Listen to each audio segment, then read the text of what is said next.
Penso que o Conselho de Defesa dos Direitos da Pessoa Humana aqui do Distrito Federal foi uma construção árdua, que tem uma alegria muito grande de ter sido uma das construtoras desse processo. Na ocasião, ocupava a presidência da Comissão de Direitos Humanos da Câmara Legislativa. Nós construímos o Conselho exatamente para que o Conselho pudesse ter a sua autonomia e que pudesse defender os direitos das pessoas, que muitas vezes o direito da pessoa, para ser assegurado, tem que ser lutar contra o próprio Estado. Até porque neste país, tão marcado por casas grandes e senzalas, o Estado é o maior violador de direitos, o Estado nas suas mais variadas expressões. Então, portanto, o Conselho ele tem que ter sua autonomia, isso não é uma compreensão minha, isso é o que está escrito na lei. E o Conselho é o responsável por organizar a conferência. Então, o governo não pode encarar que o Conselho é subalterno ao secretário ou ao que quer que seja, ou ao próprio governo. O Conselho é um espaço da sociedade em parceria, pactuado com o próprio Estado, porque ele é paritário, para que se possa discutir as políticas e que se possa preservar a autonomia, a liberdade e assegurar a dignidade humana nesse quadrilátero chamado Distrito Federal.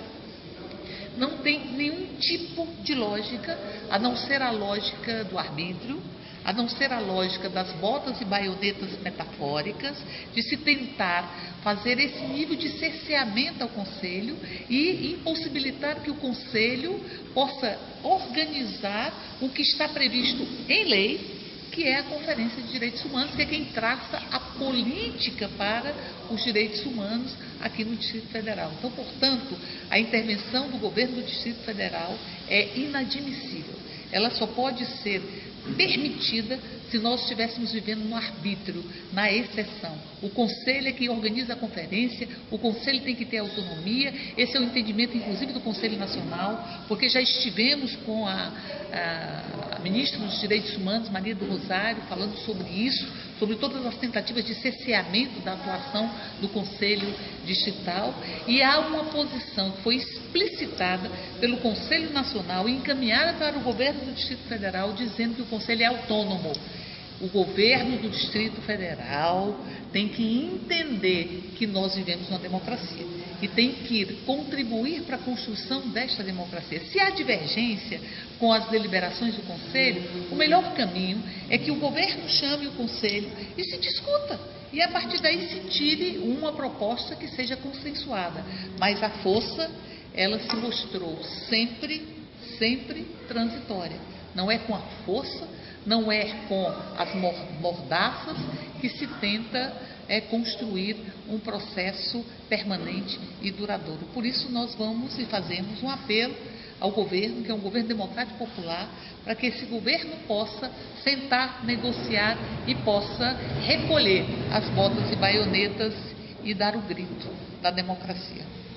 O governo do Distrito Federal ele se excede na medida em que ele tenta impedir que o Conselho de Direitos Humanos cumpra o seu papel, que é organizar a Conferência de Direitos Humanos. Nós todos estamos muito tristes, todos nós, conselheiros de direitos humanos, com a atuação, porque ela se dá no próprio governo democrático popular, como disse a deputada Érica Cocai.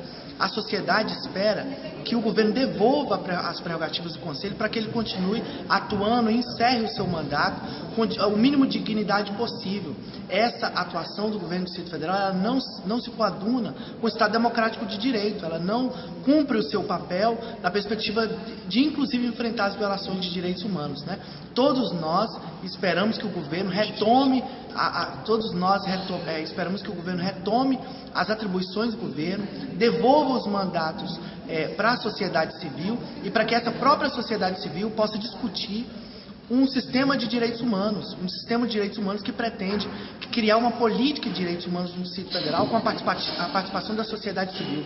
Não tem sentido a realização de uma conferência na medida em que ela é organizada, gerida. A conferência ela só tem sentido quando a sociedade civil pode participar dela e a sociedade civil possa gerir, discutir e a sociedade civil possa ser protagonista desse processo de discussão. Senão, não há sentido de ter de realizar a conferência. O governo pode decidir de referendo como ele tem feito.